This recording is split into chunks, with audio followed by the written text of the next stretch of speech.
আসসালামু আলাইকুম। রাতের লাইভে আপনাকে স্বাগতম। আজকে আপনাদেরকে চাকরির পরীক্ষা আগত বিভিন্ন নদ নদী নদীবন্দর, সমুদ্র বন্দর ও স্থল বন্দর সম্পর্কে শেখাবো। আশা করি লাইভটির প্রথম থেকে শেষ পর্যন্ত যুক্ত থাকবেন।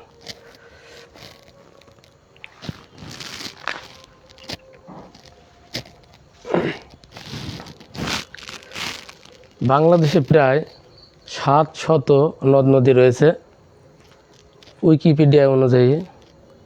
এছাড়া পত্রিকাতে দেখা যায় যে 1008টি নদ নদী রয়েছে। বাংলাদেশের একমাত্র আন্তর্জাতিক নদী হলো পদ্মা নদী, মনে রাখতে হবে। আর এছাড়া পৃথিবীর আন্তর্জাতিক নদী বা আন্তর্জাতিক নদী হিসাবে যেটি পরিচিত সেই নদীর নাম হলো দানিউব নদী। দানিউব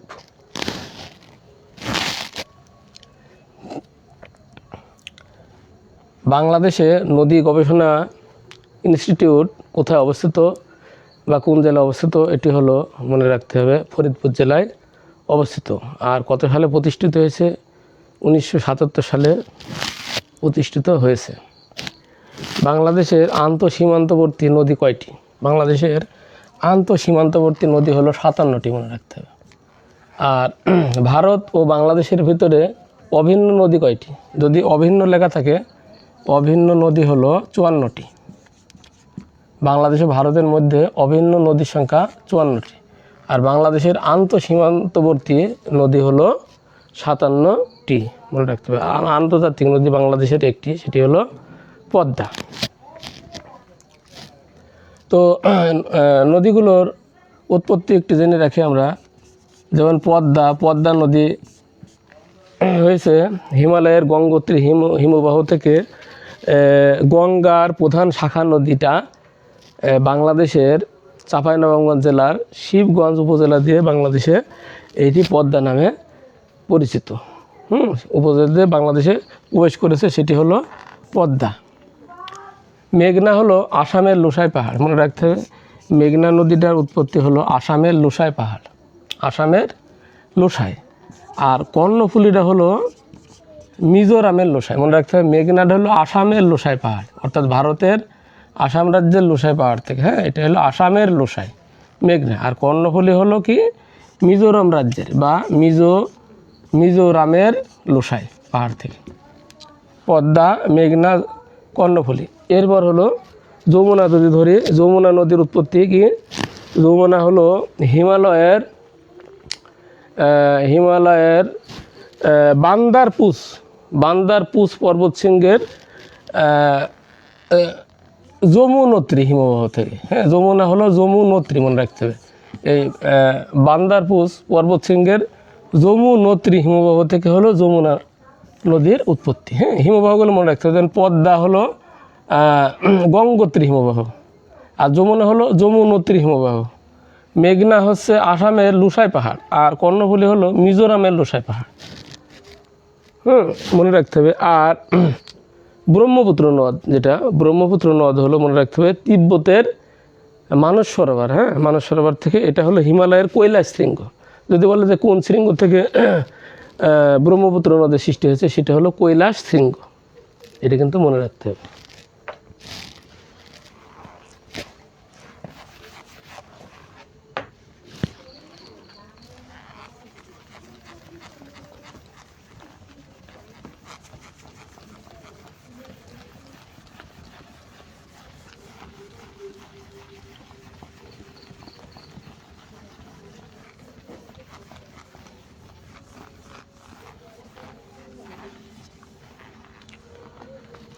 বাংলাদেশ থেকে ভারতে প্রবেশ করেছে যে নদীটি, সেই নদীর নাম হলো কুলিক, মনে রাখতে হবে। বাংলাদেশ থেকে একমাত্র ভারতে প্রবেশকারী নদীর নাম হলো কুলিক। বানানটা হলো খ, কুলিক। আর বাংলাদেশ থেকে ভারতে প্রবেশ করে আবার বাংলাদেশে ফিরে এসেছে সেই নদীগুলো হলো আত্রাই, মহানন্দা, পুনর্ভবা ও ট্যাঙ্গন। আত্রাই, মহানন্দা, পুনর্ভবা ও ট্যাঙ্গন। এগুলো হলো বাংলাদেশ থেকে ভারতে গিয়ে আবার পুনরায় বাংলাদেশে ফিরে এসেছে। বাংলাদেশের জলসীমায় উৎপত্তি ও সমাপ্তি নদী হয়েছে যে সেটি হলো হালদা নদী। বাংলাদেশের জলসীমায় উৎপন্ন হয়েছে, হ্যাঁ, উৎপন্ন এবং সমাপ্তি ঘটেছে, সেটি হলো হালদা নদী। আর এই তিনটা প্রশ্নতে একটা প্রশ্ন প্রায় পরীক্ষায় আসে, সেটি হলো বাংলাদেশে প্রবেশের পর এই গঙ্গা ব্রহ্মপুত্র যমুনার সাথে কোথায় মিলিত হয়েছে। যেহেতু বাংলাদেশের পদ্মা নদীটা হলো ভারতে গঙ্গা নামে পরিচিত, তো বাংলাদেশে প্রবেশের পর গঙ্গা ব্রহ্মপুত্র যমুনার সাথে মিলিত হয়েছে। মনে রাখতে হবে যে গঙ্গা ব্রহ্মপুত্র যমুনার সাথে মিলিত হয়েছে গোয়ালন্দে। আবার পদ্মা যমুনা কোথায় মিলিত হয়েছে? পদ্মা ও যমুনা মিলিত হয়েছে গোয়ালন্দে, এটা মনে রাখতে হবে। এই দুটো কিন্তু গোয়ালন্দ উত্তর। আর পদ্মা মেঘনা মিলিত হয়েছে চাঁদপুরে, এটা মনে রাখতে হবে। পদ্মা মেঘনা হলো চাঁদপুর, আর পদ্মা যমুনা হয়েছে গোয়ালন্দে। আর হচ্ছে বাংলাদেশে প্রবেশের পর এই গঙ্গা ব্রহ্মপুত্র যমুনার সাথে মিলিত হয়েছে গোয়ালন্দে। এই তিনটা প্রশ্নতে প্রায় পরীক্ষায় কিন্তু একটি প্রশ্ন থাকে।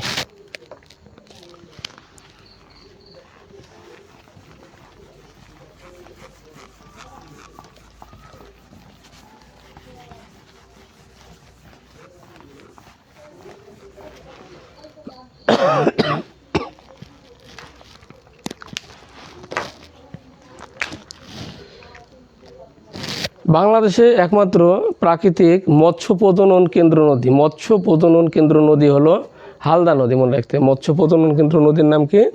হালদা নদী। বাংলাদেশে বিদ্যুৎ উৎপাদনে সক্ষম নদীর নাম কি? কর্ণফুলী নদী। আবার এই প্রশ্নটি ঘুরিয়ে আসতে পারে যে কাপ্তাই জলবিদ্যুৎ কেন্দ্র কোন নদী অবস্থিত? এটা কর্ণফুলী, এটা এভাবে মনে রাখতে হবে। কোনো ব্যক্তির নাম অনুসারে যে নদীটি সৃষ্টি হয়েছে, অর্থাৎ কোনো ব্যক্তির নাম অনুসারে যে নদী বাংলাদেশে সৃষ্টি হয়েছে সেই নদীর নাম হলো রূপসা নদী। আর কোন নদীটির নাম অনুসারে বাংলাদেশের একটি জেলা সৃষ্টি হয়েছে বা জেলার নামকরণ করা হয়েছে, সেটি হলো ফেনী নদী, মনে রাখতে হবে। ফেনী একটি জেলা আর ফেনী একটি নদী। বাংলাদেশ ও ভারতকে বিভক্তকারী নদীটির নাম কি? প্রায় পরীক্ষা আসে। বাংলাদেশ ও ভারতকে বিভক্তিকারী নদীর নাম হলো হাড়িয়া ভাঙ্গা। আর বাংলাদেশ ও মায়ানমারকে বিভক্তিকারী নদীর নাম হলো নাপ, মনে রাখতে হবে। এই নাপ নদীর দৈর্ঘ্য 56 কিলোমিটার।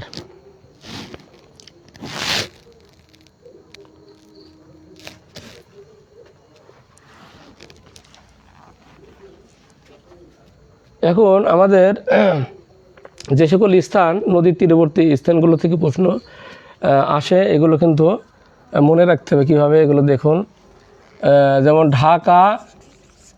ঢাকা আর বাকল্যান্ড বাঁধ, হ্যাঁ, ঢাকা আর বাকল্যান্ড বাঁধ। ঢাকা আর বাকল্যান্ড বাঁধ হচ্ছে বুড়িগঙ্গা নদীর তীরে অবস্থিত। ঢাকা আর বাকল্যান্ড বাঁধ এই দুইটি হলো বুড়িগঙ্গা। এবারে চট্টগ্রাম হলো কর্ণফুলী নদীর তীরে অবস্থিত, চট্টগ্রাম কর্ণফুলী। আবার এভাবে আসতে পারে যে চট্টগ্রাম সমুদ্র বন্দর কোন নদীর তীরে, সেটিও কিন্তু কর্ণফুলী। সিলেট দেখুন, সিলেটের কিন্তু উচ্চারণ আছে। সিলেট হলো সুরমা নদী। সিলেট কোন নদীর তীরে? সুরমা নদীর তীরে। বরিশাল হলো কীর্তনখোলা, হ্যাঁ, বরিশালের যে নদী সেটি হলো কীর্তনখোলা। বরিশালের একটি জেলা হলো পটুয়াখালী। এই পটুয়াখালী কোন নদীর তীরে অবস্থিত? তো পটুয়াখালী মনে রাখতে হবে, পটুয়াখালী হলো লাউকাঠি, হ্যাঁ, লাউকাঠি নদীর নাম পটুয়াখালী।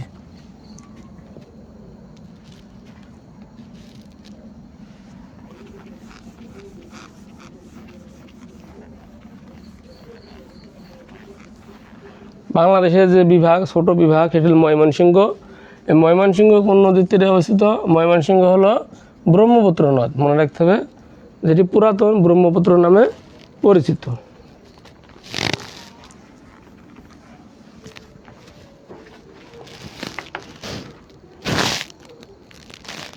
এরপর পদ্মা নদী কিভাবে মনে রাখবেন? এগুলো পদ্মা নদীটা আমি যেভাবে বলছি এভাবে সিরিয়ালি মনে রাখলে কিন্তু মনে থাকবে যে পদ্মা নদী, মানে পদ্মা নদীতে তীরে কি কি অবস্থিত সেটি হলো মনে রাখতে হবে রাজশাহী, সারদা, পাকশি, শিলাইদহ, ফরিদপুর, শরীয়তপুর, ভেড়ামারা, রাজবাড়ি, গোয়ালন্দ, তারপরে ঘাটগুলো মনে রাখতে হবে, যেখানে 3টা ঘাট আছে, মাওয়া ফেরি ঘাট, দৌলতদিয়া ঘাট, আরিসা ঘাট। এগুলো হলো পদ্মা নদীর তীরে। হঠাৎ করে আসলো যে মাওয়া ফেরি ঘাট কোন নদীর তীরে অবস্থিত, তো মাওয়া ফেরি ঘাট, দৌলতদিয়া ঘাট, আরিসা ঘাট, পদ্মা। আর রাজশাহী, সারদা, পাকশি, শিলাইদহ, ভেড়ামারা, রাজবাড়ি, গোয়ালন্দ, ফরিদপুর, শরীয়তপুর, পদ্মা। এভাবে মনে রাখতে হবে। চাঁদপুর কিন্তু মেঘনা নদী, মনে রাখতে হবে। চাঁদপুর কোন নদীর তীরে অবস্থিত? চাঁদপুর হলো মেঘনা নদীর তীরে অবস্থিত। আর যমুনা, হ্যাঁ, এই যে যমুনা ব্রিজ আছে, এই যমুনা নদীটা মনে রাখতে হবে সিরাজগঞ্জ, টাঙ্গাইল আর মানিকগঞ্জ। সিরাজগঞ্জ, টাঙ্গাইল, মানিকগঞ্জ হলো যমুনা নদীর তীরে অবস্থিত। আর মুন্সিগঞ্জটা হলো ধলেশ্বরী নদীর তীরে অবস্থিত। মুন্সিগঞ্জ হলো ধলেশ্বরী নদীর তীরে অবস্থিত। তাহলে মনে রাখতে হবে যমুনা নদীর তীরে হলো সিরাজগঞ্জ, টাঙ্গাইল আর মানিকগঞ্জ। মহেস্থানগড়, অনেক সময় আসে মহেস্থানগড় কোন নদীর তীরে অবস্থিত? মহেস্থানগড় হলো করতোয়া নদীর তীরে অবস্থিত। এরপর এই পুরগুলো থেকে অনেক সময় আসে, এই পুরগুলো কিন্তু আমাদের মনে রাখতে হবে মাস্ট।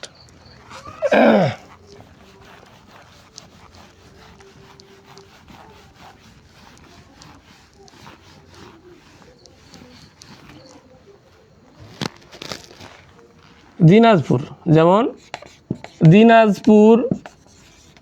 দিনাজপুর হলো কোন নদীর তীরে? পুনর্ভবা। দিনাজপুর হলো পুনর্ভবা নদীর তীরে অবস্থিত। মনে রাখতে হবে দিনাজপুর পুনর্ভবা নদীর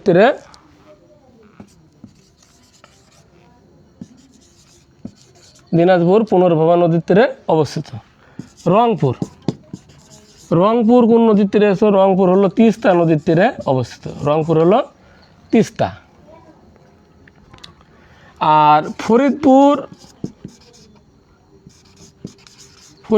আর শরীয়তপুর, এই ফরিদপুর আর শরীয়তপুর হলো পদ্মা নদী। পুরগুলো খেয়াল করুন যে দিনাজপুর হলো পুনর্ভবা, রংপুর হলো তিস্তা, ফরিদপুর, শরীয়তপুর হলো পদ্মা নদী। এরপর পুর আছে যেমন পিরোজপুর, বরিশালের জেলার, বরিশাল বিভাগের পিরোজপুর। এই পিরোজপুরটা মনে রাখতে হবে, পিরোজপুর হলো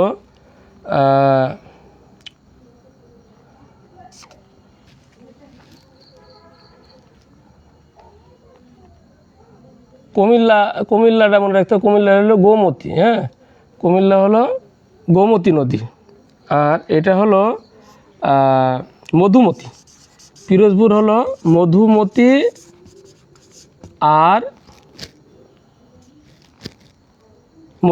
আর বলেশ্বর, মনে রাখতে হবে। বলেশ্বর কথাটা কিন্তু মনে থাকে না অনেক সময়। তা পিরোজপুর হলো মধুমতি আর বলেশ্বর। তাহলে এখানে পুর কোনগুলো আসলো? দিনাজপুর হলো পুনর্ভবা, রংপুর তিস্তা, ফরিদপুর, শরীয়তপুর পদ্মা, পিরোজপুর হলো মধুমতি আর বলেশ্বর। এরপর পুর আছে যেমন পুর আছে মেহেরপুর কোন নদীর তীরে অবস্থিত? মেহেরপুর হলো ইছামতি। মেহেরপুর হলো ইছামতি আর ভৈরব। ইছামতি আর ভৈরব, ইছামতি ও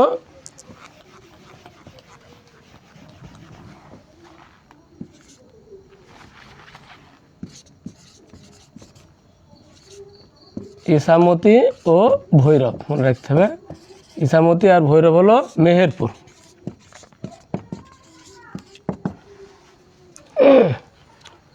এখন আর পুর আছে কোনগুলো? চাঁদপুর আগে বলেছি, তারপরও এ চাঁদপুর লিখে রাখতে হবে যে চাঁদপুর হচ্ছে মেঘনা। তো এভাবে এই পুর যেগুলো আছে এগুলো কিন্তু মনে রাখতে হবে, এর থেকে বেশি প্রশ্ন আসে। এরপর অন্যান্য স্থানগুলো যেমন পাবনা।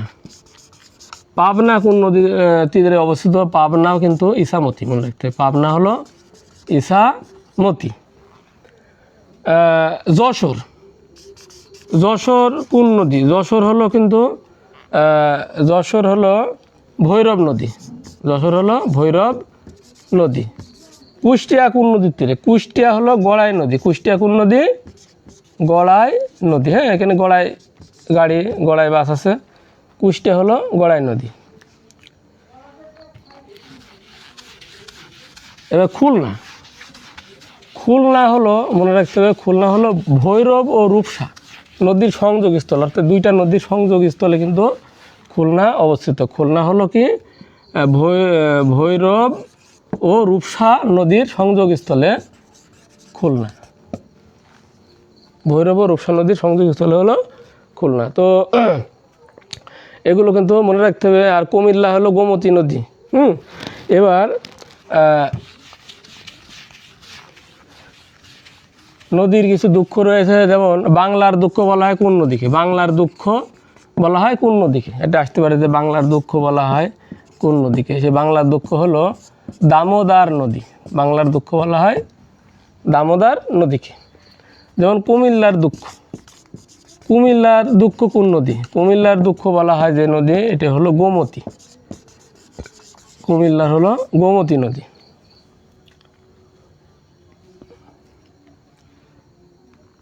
যেমন চট্টগ্রামের দুঃখ বলা হয় কাকে? চট্টগ্রামের দুঃখ বলা হয় হলো চকতাই খাল। চকতাই খালকে বলা হয় চট্টগ্রামের দুঃখ। যেমন চীনের দুঃখ বলা হয় কোন নদীকে? চীনের দুঃখ বলা হয় কোন নদীকে? এটা হলো হুয়াংহো নদী। হুয়াংহো নদী। তো এগুলো মনে রাখতে হবে যে বাংলার দুঃখ বলা হয়, কুমিল্লার দুঃখ বলা হয়, চট্টগ্রামের দুঃখ বলা হয়, হ্যাঁ, চীনের দুঃখ বলা হয়। তারপরে আর বাংলাদেশের যে আন্তর্জাতিক নদী, বাংলাদেশের একমাত্র আন্তর্জাতিক নদী হলো পদ্মা। আর আন্তর্জাতিক নদীর নামে যেটি পরিচিত সেটি হলো দানিউব। আসতে পারে আবার কোন নদীতে মাছ নেই, বা পৃথিবীর কোন নদীতে মাছ হয় না? সেটি হলো জর্ডান নদী। মনে রাখতে হবে যে জর্ডান নদীতে মাছ হয় না। আবার এই প্রশ্নটি ঘুরেও আসতে পারে, যেমন পৃথিবীর কোন নদীতে লবণাক্ততা সবচেয়ে বেশি? সেটিও কিন্তু জর্ডান নদী। অর্থাৎ জর্ডান নদীতে লবণাক্ত ঘনত্ব খুবই বেশি। এ কারণে কিন্তু সেখানে কোনো প্রাণী নাই, সেখানে কোনো মাছ থাকে না।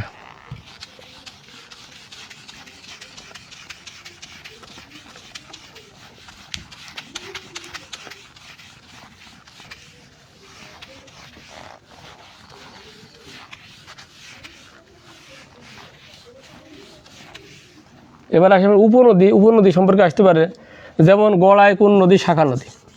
গড়াই হলো পদ্মা নদীর শাখা নদী। পদ্মা নদীর শাখা নদী। গড়াই হলো পদ্মা নদীর শাখা নদী। আবার ব্রহ্মপুত্র নদের প্রধান শাখা নদী কি? এটাও আসে অনেক সময়, যে ব্রহ্মপুত্র নদের প্রধান শাখা নদী কোনটি? ব্রহ্মপুত্র নদের প্রধান শাখা নদী হলো যমুনা। আবার বর্তমানে এই প্রশ্নটি এভাবে ঘুরেও আসতে পারে যে ব্রহ্মপুত্র নদের প্রবাহ বর্তমানে কি নামে পরিচিত? সেটিও কিন্তু উত্তর হবে যমুনা। তাহলে গড়াই নদীর পদ্মা নদীর শাখা নদী হলো গড়াই নদী, বা গড়াই কোন নদী শাখা নদী? পদ্মা নদী। প্রশ্ন কিন্তু ঘুরিয়ে আসতে পারে।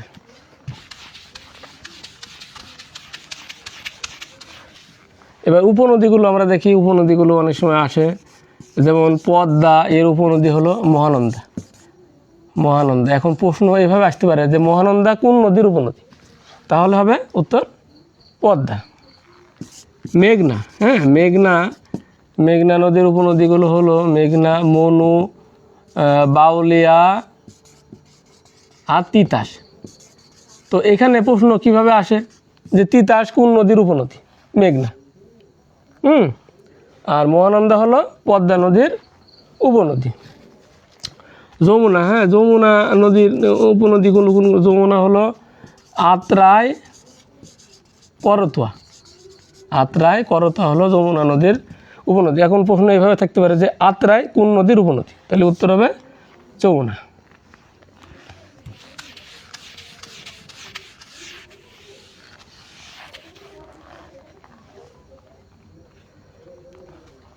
কর্ণফুলী, কর্ণফুলী থেকে কিন্তু প্রশ্ন হতে পারে যে কর্ণফুলী হলো হালদা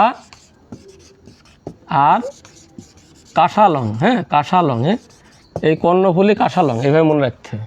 তো কর্ণফুলী হলো হালদা। এবার প্রশ্ন এইভাবে আসে যে হালদা কোন নদীর উপনদী, হালদা হলো কর্ণফুলী নদীর উপনদী। তো উপনদীগুলো এভাবে মনে রাখবেন যে মেঘনা হলো মনু, এই যে মর সাথে মেঘনা মিল আছে, মেঘনা মনু বাউলিয়া তিতাস, আর যমুনা হলো আত্রা করতোয়া।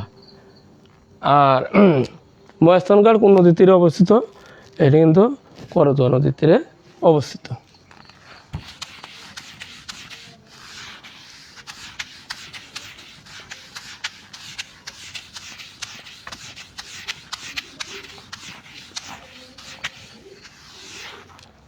এবার আসুন বাংলাদেশের সবচেয়ে বড় নদী কোনটি। হ্যাঁ, বাংলাদেশের সবচেয়ে বড় নদী, বৃহত্তম নদী বা দীর্ঘতম নদী মনে রাখতে হবে। বর্তমানে কিন্তু বাংলাদেশের দীর্ঘতম নদী হলো পদ্মা, এটা কিন্তু ভুললে গেলে হবে না। হ্যাঁ, আগে দীর্ঘতম নদী ছিল মেঘনা, বাংলাদেশের দীর্ঘতম নদী ছিল কি মেঘনা। বর্তমানে বাংলাদেশের দীর্ঘতম, বড় এবং বৃহত্তম নদী হলো পদ্মা। আর প্রশস্ততম নদী, বাংলাদেশের প্রশস্ততম নদী কোনটি, প্রশস্ততম ও গভীরতম মনে রাখতে হবে। এটা কিন্তু অনেক পরীক্ষা আগে ছিল প্রশস্ততম নদী ছিল কি যমুনা, বর্তমানে কিন্তু সেটা যমুনা আর নেই, এখন হয়ে গেছে প্রশস্ততম ও গভীরতম নদী হলো মেঘনা। মনে রাখতে হবে যে বাংলাদেশের দীর্ঘতম নদী হলো পদ্মা, আর প্রশস্ততম নদী বা গভীরতম নদী আসলে উত্তর হবে মেঘনা। আর বাংলাদেশের একমাত্র খরস্রোতা নদী, এই খরস্রোতা নদী কিন্তু আগেরটি রয়ে গেছে, অর্থাৎ খরস্রোতা নদী হলো কর্ণফুলী মনে রাখতে হবে। খরস্রোতা নদী হলো কর্ণফুলী। আর চট্টগ্রাম এই কর্ণফুলী নদীর তীরে অবস্থিত। আবার আসতে পারে যে চট্টগ্রাম সমুদ্র বন্দর কোন নদীর তীরে অবস্থিত, সেটিও কিন্তু কর্ণফুলী উত্তর হবে। তাহলে বাংলাদেশের প্রশস্ততম আর গভীরতম নদী কিন্তু বর্তমানে মেঘনা মনে রাখতে হবে। আর দীর্ঘতম নদী হলো পদ্মা।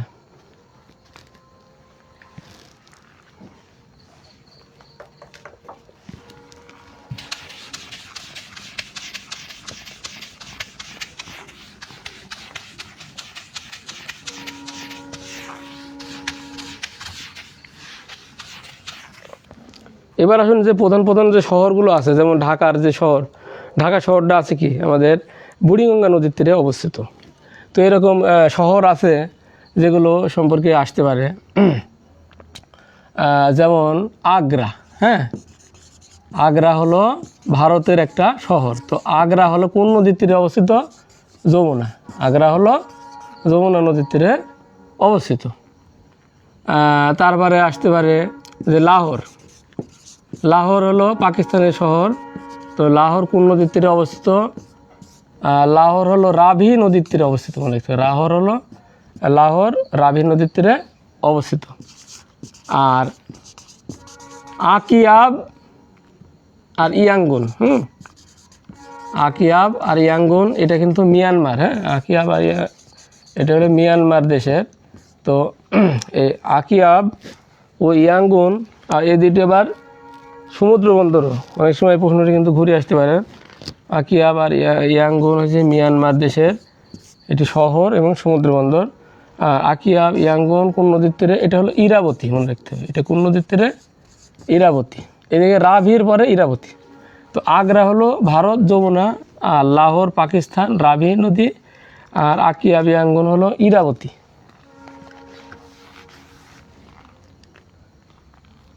লন্ডন, লন্ডন হলো যুক্তরাজ্য। হ্যাঁ, যুক্তরাজ্য, লন্ডন যুক্তরাজ্য। লন্ডন হলো টেমস নদী মনে রাখতে হবে, লন্ডন হলো টেমস নদী।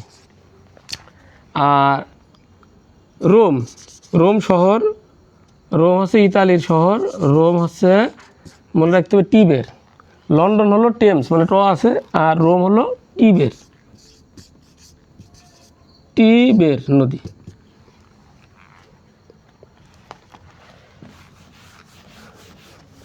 এরপর শহর আছে যেমন বসরা, বসরা হচ্ছে ইরাকের শহর। এই বসরা টাইগ্রিস নদীর তীরে অবস্থিত। টাইগ্রিস। বসরা হলো ইরাক, টাইগ্রিস নদীর তীরে অবস্থিত। আর অটোয়া হলো কানাডা। অটোয়া হলো সেন্ট লরেন্স। অটোয়া কোন নদীর তীরে? সেন্ট লরেন্স নদীর তীরে অবস্থিত। আর টোকিও হলো জাপান দেশ, জাপান রাজধানী টোকিও। তো টোকিও মনে রাখতে হবে, জাপান কিন্তু পৃথিবীর সবচেয়ে ভূমিকম্প হয় জাপানে।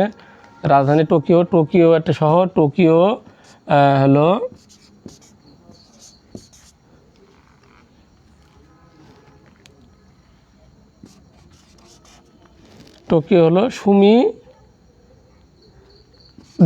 সুমিদা নদীর তীরে অবস্থিত। তো বসরা হলো Tigris, Ottawa Canada, Saint Lawrence, Tokyo হলো সুমিদা।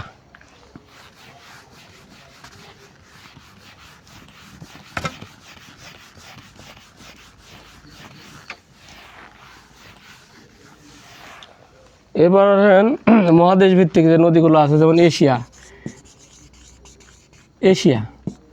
এশিয়ার দীর্ঘতম নদীর নাম হলো ইয়াংশিকিয়াং।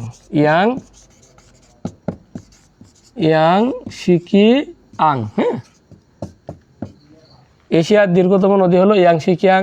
মনে রাখতে হবে, এশিয়ার ভিতরে আছে চীন। এই ইয়াংশিকিয়াং চীনের নদী। তো প্রশ্নটা ঘুরেও আসতে পারে, চীনের দীর্ঘতম নদীর নাম কি? তো চীন বা এশিয়ার দীর্ঘতম নদী হলো ইয়াংশিকিয়াং। ইউরোপের দীর্ঘতম নদী হলো ভলগা। ইউরোপের দীর্ঘতম নদী কি? ভলগা।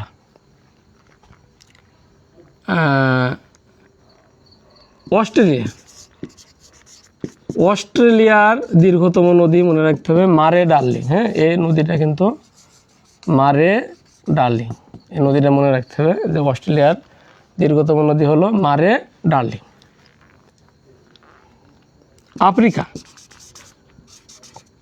আফ্রিকার দীর্ঘতম নদী হলো নীল নদ।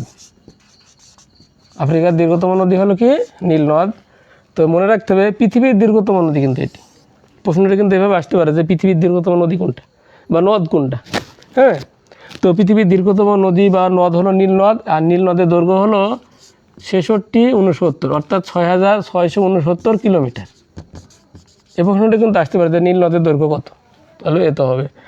আর আরেকটা প্রশ্ন হলো, এটা আসে অনেক সময়, যে নীল নদ কয়টি দেশের উপর দিয়ে প্রবাহিত হয়েছে? আগে 10টি ছিল, বর্তমানে কিন্তু 11টি দেশের উপর দিয়ে প্রবাহিত। এই প্রশ্নটি কিন্তু আসতে পারে যে নীল নদ কয়টি দেশের উপর দিয়ে প্রবাহিত। এটা হলো নীল নদ 11টি দেশের উপর দিয়ে প্রবাহিত হচ্ছে।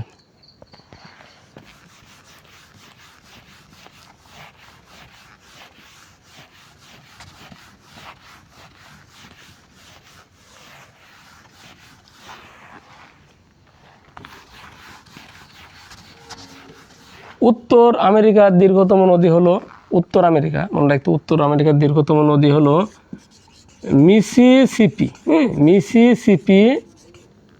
মিসৌরি, উত্তর আমেরিকা। আর দক্ষিণ আমেরিকার দীর্ঘতম নদী হলো আমাজন। আবার এই প্রশ্নটি কিন্তু এই দক্ষিণ আমেরিকার নদী যে আমাজন, এটা কিন্তু ঘুরিয়ে আসতে পারে। যেমন পৃথিবীর দ্বিতীয় দীর্ঘতম নদী কোনটা? তো প্রথম যেটা সেটি হলো নীল নদ, আর দ্বিতীয় হলো আমাজন।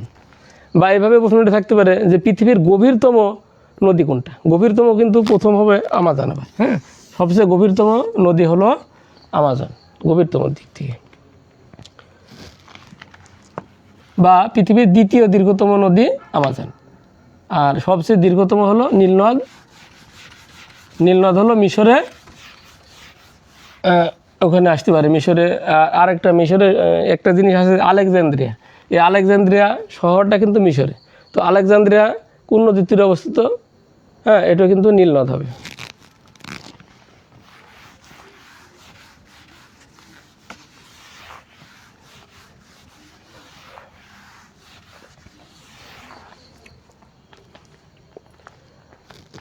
এখন আসে নদী বন্দর। বাংলাদেশে অনেক নদী বন্দর রয়েছে, তো বাংলাদেশের সবচেয়ে প্রধান ও বড় নদী বন্দর হলো, এটা মনে রাখতে হবে, নারায়ণগঞ্জ। প্রধান নদী বন্দর হলো নারায়ণগঞ্জ। আর নারায়ণগঞ্জ কোন নদীর তীরে অবস্থিত, এটা আসতে পারে। নারায়ণগঞ্জ হলো শীতলক্ষ্যা নদীর তীরে অবস্থিত। আর দ্বিতীয় নদী বন্দর হলো দ্বিতীয় নদী বন্দর হলো বরিশাল নদী বন্দর, মনে রাখতে হবে, বরিশাল নদী বন্দর। তো আরও অনেক নদী বন্দর আছে। এবার আসি স্থলবন্দরের দিকে। স্থলবন্দর, আমাদের দেশের সবচেয়ে বড় স্থলবন্দর হলো, মনে রাখতে হবে, বড় যে স্থলবন্দর এটি হল বেনাপোল যশোরে। সবচেয়ে বড় স্থল বন্দর হলো বেনাপোল। এরপর দ্বিতীয় হলো হিলি হলো দিনাজপুর জেলায়, মনে রাখতে হবে, হিলি কোন জেলায়, দিনাজপুর জেলায়। তারপরে অনেক সময় স্থলবন্দর এভাবে আসতে পারে যে বাংলা বান্দা স্থলবন্দরটি কোন জেলায়, বাংলা বান্দা হলো পঞ্চগড় জেলায়। আর হাতিবান্ধা যেটা আছে, বাংলা বান্দা আর হাতিবান্ধা গুলি ফেললে কিন্তু হবে না। বাংলা বান্দা হলো পঞ্চগড় আর হাতিবান্ধা হলো লালমনিরহাট জেলায় এই স্থলবন্দরটি। এরপর সমুদ্র বন্দর আসে। বাংলাদেশের এখন বর্তমান সমুদ্র বন্দর হলো 3টা। প্রথম বড় যে সমুদ্র বন্দর রয়েছে সেটি হলো চট্টগ্রাম। আর চট্টগ্রাম সমুদ্র বন্দরে কোন নদীর তীরে, বা চট্টগ্রাম কোন নদীর তীরে, তাহলে এভাবে কর্ণফুলী নদীর তীরে। আর দ্বিতীয় স্থানে আছে মংলা কোন জেলায়, এটা হলো বাগেরহাট জেলায়। আর মংলা সমুদ্র বন্দর কত সালে প্রতিষ্ঠিত হয়েছে, এটা হলো 1950 সালে। আর মংলা বন্দর কোন নদীর তীরে অবস্থিত, উত্তর হলো পশুর নদীর তীরে। আর 3 নম্বর সমুদ্র বন্দরটির নাম হলো পায়রা সমুদ্র বন্দর। প্রশ্ন আসতে পারে যে পায়রা সমুদ্র বন্দর কোন জেলায় অবস্থিত। পায়রা সমুদ্র বন্দর হলো পটুয়াখালী জেলায় অবস্থিত। বা পায়রা সমুদ্র বন্দরটি কোন নদীর তীরে অবস্থিত, এটা আসতে পারে। পায়রা সমুদ্র বন্দরটি কোন নদীর তীরে অবস্থিত, এটা হলো রামনাবাদ চ্যানেল, মনে রাখতে হবে, রামনাবাদ চ্যানেল। এই নদীর নাম কি, যে রামনাবাদ চ্যানেল। যে পায়রা সমুদ্র বন্দরটি কোন নদীর তীরে অবস্থিত, এর উত্তর হলো রামনাবাদ চ্যানেল নদী। এই নদীর নাম হলো রামনাবাদ চ্যানেল।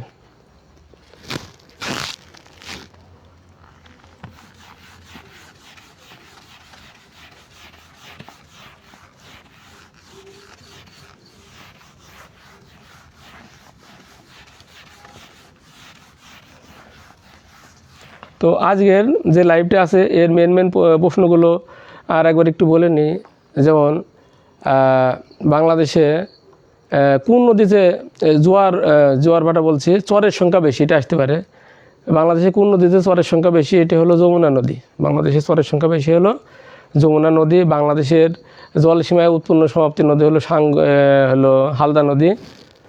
এই প্রশ্নগুলো মনে রাখতে হবে। তারপরে বাংলাদেশ ভারতের ভিতরে বিভক্তিকারী নদী হলো, মনে রাখতে হবে, হাড়িয়াভাঙা। আর বাংলাদেশ ও মায়ানমারকে বিভক্তিকারী নদীর নাম হলো নাপ নদীর দৈর্ঘ্য 56 কিলোমিটার।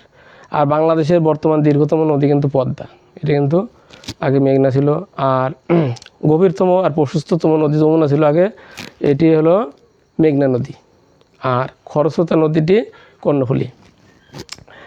আর আসতে পারে যে কোন নদীতে মাছ নেই, এর উত্তর হলো জর্ডান নদী। বা এই প্রশ্নটা আসতে পারে যে পৃথিবীর কোন নদীতে মাছ হয় না, সেটি জর্ডান নদী। আর আবার প্রশ্ন হতে পারে এমন যে বাংলাদেশে কোন নদীতে লবণাক্ততা, বাংলাদেশে তো না, পৃথিবীর লবণাক্ততা বা লবণাক্ত ঘনত্ব সবচেয়ে বেশি কোন নদী, সেটিও কিন্তু জর্ডান নদী। কারণ জর্ডান নদীতে এই লবণাক্ত ঘনত্ব এত বেশি যে বেশি থাকায় এখানে মাছ হয় না। তো নদীভিত্তিক প্রশ্নগুলো চাকরি পরীক্ষায় যেগুলো আসে সেগুলো সম্পর্কে আলোচনা করেছি। আর কমেন্ট বক্সে লিখবেন, যদি প্রশ্ন এড়িয়ে যায় তাহলে আরেকজনের সুবিধা হবে। ভালো থাকবেন, সুস্থ থাকবেন, এবং আজকের লাইভটি অত্যন্ত গুরুত্বপূর্ণ আপনার কাছে হবে আশা রাখি। আর যদি ভালো লেগে থাকে তবে অবশ্যই শেয়ার করতে ভুলবেন না। ভালো থাকবেন, সুস্থ থাকবেন। আসসালামু আলাইকুম।